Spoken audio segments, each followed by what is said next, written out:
room of the Last Supper here on Mount Zion, one of the most important sites for Christianity here in Jerusalem. Thursday, Jesus tells the disciples, find me a room for a dinner, for a feast. Obviously, this is the Passover Seder celebrated by Jews till this very day. And they arrive according to the Christian tradition here and convene for what will be known as the Last Supper. The main thing that happens in the Last Supper, Jesus breaks the bread, offers the disciples, telling them, eat, for this is my flesh. Jesus offers them the wine, telling them, drink, for this is my blood.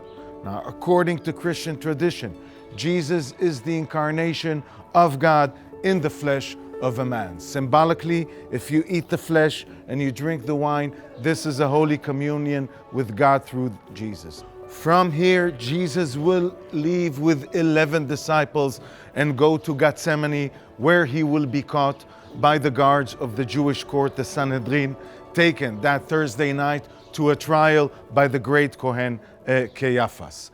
It is Judas Iscariot who will leave the Last Supper and go to the house of the great Kohen later to turn Jesus in.